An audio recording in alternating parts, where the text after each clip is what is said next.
আসসালামু আলাইকুম প্রিয় চাকরি প্রার্থী ভাই বোনেরা, স্বাগতম জানাচ্ছি ফায়ার সার্ভিস ও সিভিল ডিফেন্স অধিদপ্তরের আওতাধীন নতুন একটি নিয়োগ বিজ্ঞপ্তিতে আপনাদের সবাইকে। দেখতেই পাচ্ছেন এটা 9 জুলাই 2024 খ্রিস্টাব্দ এটা প্রকাশিত হয়েছে এবং যারা বাংলাদেশ ফায়ার সার্ভিস ও সিভিল ডিফেন্স অধিদপ্তরের নতুন নতুন নিয়োগ বিজ্ঞপ্তিগুলো সবার আগে আমাদের এই চ্যানেল থেকে পেতে চান, সেই সাথে শিক্ষামূলক এবং চাকরির সকল আপডেট সবার আগে আমাদের চ্যানেল থেকে পেতে চান, এখনই চ্যানেলকে সাবস্ক্রাইব করে পাশে আসা বেল আইকন বা জিঅল বাটনে ক্লিক করে রাখুন। আর অলরেডি সাবস্ক্রাইব করে থাকলে আপনাকে অসংখ্য ধন্যবাদ। আজকের এই ভিডিওতে আমরা আলোচনা করেছি ফায়ার সার্ভিসের নতুন যে নিয়োগ বিজ্ঞপ্তি প্রকাশিত হয়েছে এই নিয়োগ বিজ্ঞপ্তি নিয়ে। দেখতে পাচ্ছেন তারা বলে দিয়েছে ফায়ার সার্ভিস ও ওয়েলফেয়ার ট্রাস্টের নিম্নবর্ণিত পদে উল্লেখিত যোগ্যতা সম্পন্ন প্রকৃত বাংলাদেশি নাগরিকদের নিকট হতে নিম্নোক্ত শর্তাধীনের দরখাস্ত আহ্বান করা যাচ্ছে। তো তারা এখানে দুটি পদে কিন্তু নিয়োগ বিজ্ঞপ্তি প্রকাশ করেছে, একটা হচ্ছে ড্রাইভার, একটি হচ্ছে হিসাব রক্ষক। তো এখানে যারা হিসাব রক্ষক হিসেবে আবেদন করবেন আপনাদের বয়স সীমা 30 থেকে 40 বছর পর্যন্ত কিন্তু আপনি আবেদন করতে পারবেন। পদের সংখ্যা হচ্ছে একটি এবং শিক্ষাগত যোগ্যতা যদি খেয়াল করেন তাহলে হচ্ছে স্নাতক পাস, হিসাব রক্ষক কাজে 10 বছরের অভিজ্ঞতা থাকতে হবে এবং শারীরিকভাবে সুস্থতার মেডিকেল সার্টিফিকেট প্রয়োজন পড়বে। সেই সাথে কম্পিউটার চালনায় MS ওয়ার্ড, MS এক্সেল এবং MS পাওয়ার পয়েন্টের আপনার দক্ষতা থাকতে হবে। বাংলায় প্রতি মিনিটে 20 শব্দ এবং ইংরেজিতে প্রতি মিনিটে 30 শব্দ আপনাকে লিখতে হবে। বাংলাদেশের সকল জেলার প্রার্থীগণ আবেদন করতে পারবেন। এরপরে রয়েছে ড্রাইভার পদ। তার আগে আমি ছোট্ট একটি আপনাদেরকে ইনফরমেশন দিয়ে রাখি, যারা ফায়ার সার্ভিস ও সিভিল ডিফেন্স অধিদপ্তরের ফায়ার ফাইটার পদে আবেদন করবেন এবং যারা ফায়ার ফাইটার পদের জন্য অপেক্ষা করছেন ফায়ার ফাইটার নিয়োগ বিজ্ঞপ্তির জন্য, তো ফায়ার ফাইটার পদের যে নিয়োগ বিজ্ঞপ্তি সেটি কিন্তু এখন পর্যন্ত 2024 সালে প্রকাশিত হয় নাই। এটার কার্যক্রম নভেম্বর 2023-এ শেষ হয়েছে, কিন্তু 2024 সালে এসে এখন পর্যন্ত কোনো নিয়োগ বিজ্ঞপ্তি তারা প্রকাশ করে নাই। তো নিয়োগ বিজ্ঞপ্তি প্রকাশিত হওয়ার সাথে সাথেই আমরা আপনাদের সাথে আলোচনা করার চেষ্টা করব।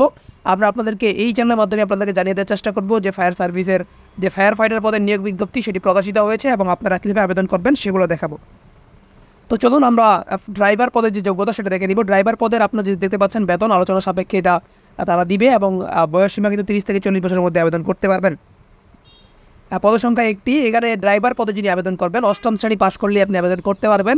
সাথে হালকা ও ভারী যানবাহন চালনায় 10 বছরের অভিজ্ঞতা থাকতে হবে এবং ত্রুটিমুক্ত শারীরিক গঠন ও শারীরিকভাবে সবল মেডিকেল সার্টিফিকেট প্রয়োজন পড়বে। বাংলাদেশের সকল জেলা থেকে আবেদন করতে পারবেন।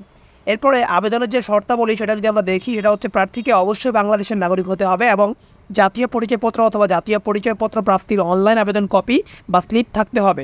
জাতীয় পরিচয়পত্র অথবা জাতীয় পরিচয়পত্র প্রাপ্তির অনলাইন কপি বা স্লিপ ব্যতীত কোনো আবেদন গ্রহণযোগ্য হবে না। সেই সাথে তারা বলে দিয়েছে কোনো প্রতিষ্ঠানে কর্মরত প্রার্থীদের যথাযথ কর্তৃপক্ষের মাধ্যমে আবেদন করতে হবে এবং মৌলিক পরীক্ষার সময় অবশ্যই কর্তৃপক্ষের অনুমতিপত্র প্রদর্শন করতে হবে। সাথে রয়েছে প্রার্থীদের নির্বাচনী পরীক্ষায় অংশগ্রহণের জন্য কোনো প্রকার যাতায়াত ভাড়া, টিএ ও দৈনিক ভাতা ডিএ প্রদান করা হবে না। কোনো প্রকার কারণ দর্শানো ব্যতি রেখে নিয়োগকারী কর্তৃপক্ষ যে কোনো আবেদন গ্রহণ অথবা বাতিল এবং নিয়োগ কার্যক্রমের আংশিক সম্পূর্ণ বাতিল পরিবর্তন ইত্যাদি করতে পারে, সেটা কিন্তু তারা এখানে কোনো আপত্তি গ্রহণ করবে না। তারা এই নিয়োগ বিজ্ঞপ্তি সম্পর্কিত যে কোনো তথ্য বা পরিবর্তন সংশোধিত থাকার ফায়ার সার্ভিস সিভিল ডিফেন্স অধিদপ্তরের যে ওয়েবসাইট রয়েছে সেখানে তারা দেখতে পাবেন। তো এখানে তেমন আর কোনো নেই। তো এখানে আপনি যদি খেয়াল করেন যে আবেদন যেটা সেটা হচ্ছে আবেদন form fire service civil defence অধিদপ্তরের ওয়েলফেয়ার ট্রাস্টের অফিস অথবা ওয়েবসাইটে হতে সংগ্রহ করে আগামী 11ই আগস্ট 2024 হতে 25 আগস্ট 2024 তারিখের মধ্যে chairman fire service welfare trust fire service ও সিভিল ডিফেন্স অধিদপ্তরে পাঠাইতে হবে। তো আজকে থেকে কিন্তু আবেদন শুরু হয়ে গেছে, আপনারা এটা 25 তারিখ পর্যন্ত আবেদনটা করতে পারবেন। এক কথা হচ্ছে 11ই জুলাই থেকে 25 জুলাই পর্যন্ত আবেদনটা করতে পারবেন। তো এই ছিল আজকের ভিডিওটি। ভালো থাকবেন, সুস্থ থাকবেন, দেখা হচ্ছে পরবর্তী কোনো ভিডিওতে। আসসালামু আলাইকুম ওয়া রাহমাতুল্লাহ।